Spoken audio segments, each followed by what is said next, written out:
Hello, welcome to Revenant Reads. I'm Vin, and this is the monthly reading wrap-up for May of 2025.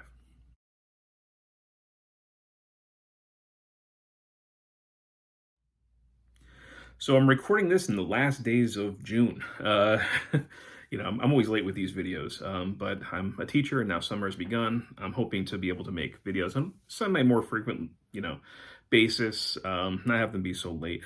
But I get to them eventually. It's not a big deal. So I'm going to be talking about the books that I read in May. So I only have four here. It was not a huge reading month for me.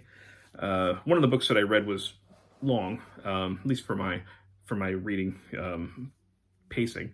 It took a while, but just gonna be talking about them fairly briefly. All except for one of these books I have talked about more extensively in other videos. One of them being a Fresh Read Kills video, where I talk about books I've recently read, and another one being a Book Trek video. Book Trek is an event where we read things about Star Trek, really, over the summer. So I'll talk about that. Like I said, there's a fourth book that I have not made a video about, but it wasn't really worth making a whole video about by itself. So let's talk about it briefly at the end of this. So I guess to get us started, the big book that I read, or at least the one that took up most of my month, was this one, The Crusades, The Authoritative History of the War for the Holy Land by Thomas Asbridge. This was a very good overview of the Crusades, really as it deals with, again, as the subtitle says, the fight for the Holy Land. There are many different Crusades, not all of them focused on the Holy Land. It doesn't really deal with those. It looks at, just really the Middle East, especially, around Jerusalem. And it seeks to give a balanced look between Christians and Muslims, to be unbiased. And I think it really succeeds in that. It did a very good job. And as I said in my discussion of it, when Rich and the Lionheart is on the page, I think that the book really shines. I really, really enjoyed those sections. So yeah, if that's something that you're interested in, I would definitely recommend it. I also read, and this is kind of for my own Maybe Midrash reading. Maybe Midrash was an event that used to be on booktube, where during the month of May, people would read books that seriously dealt with religion. And I went for neo-pagan religion as my read. And this is The Way of Fire and Ice, The Living Tradition of Norse Paganism by Ryan Smith. This is, I think, the most popular and most highly recommended, or most frequently recommended, book that deals with the modern practice of Norse paganism. I thought it was pretty good. It does have definitely a political bent, one that is, very vehemently opposed to fascism and white supremacy. It is heavily focused on community building, not as much on the actual practice of Norse paganism. So I think if you want to know how it's done, you might need to go to other sources. But as a source that emphasizes anti-fascism and also that emphasizes having this be a living tradition, it's not really Reconstructionist, it's about kind of incorporating what works and moving forward. I think it's a pretty good approach. So yeah, I would recommend it. But like I said, you would need other books to read to really understand how Norse paganism, I think, is practiced. And a book that, this is a bigger book, but I finished it in May. I began it last year, and I just kind of chipped away at it over a year's time. This is the complete, uncensored, unauthorized oral history of Star Trek. The 50-year mission, the first 25 years. This is edited by Edward Gross and Mark Altman. And yeah, you can see there's various people who are interviewed, and they'll kind of pop up over and over again. And it goes in roughly chronological order from the creation of Star Trek through the series, through all the way up through the original series movies. And this was interesting. It's not the kind of thing I can just sit there and read cover to cover.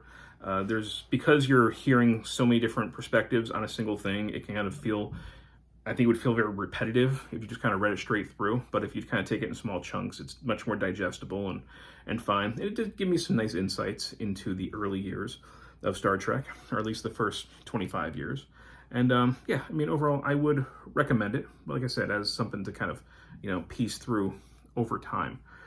So, I didn't technically read this for this year's Book Trek.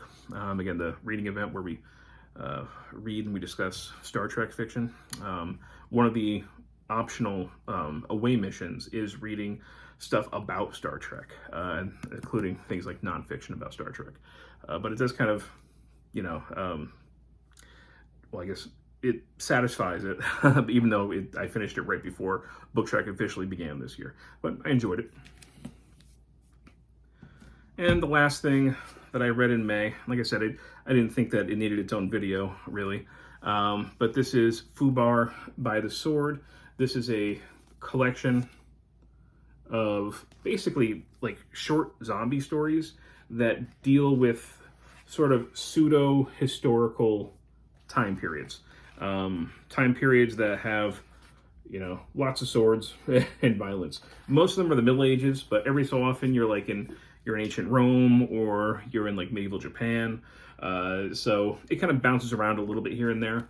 Most of these, I mean, the artwork on a lot of these things is pretty good, or at least pretty decent for black and white. It's all black and white.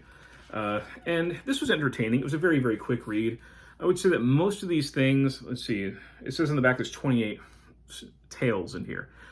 They're not really short stories. I mean, they're more vignettes. They are scenes.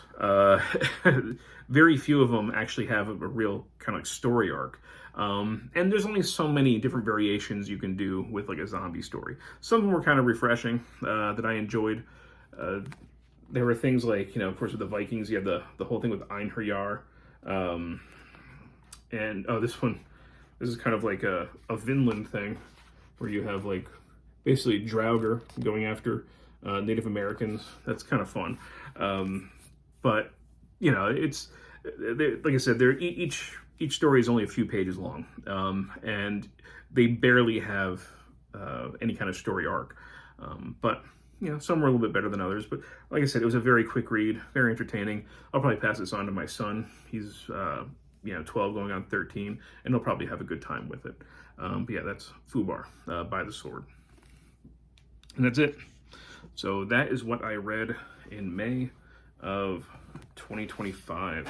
Let me make my my book stack here. So from the top down, we've got Fubar by the Sword, we've got the Crusades, The Way of Ice and Fire, and the 50-Year Mission, the first 25 years. So if you've read any of these, and love to hear your thoughts. And as always, thank you, booktube.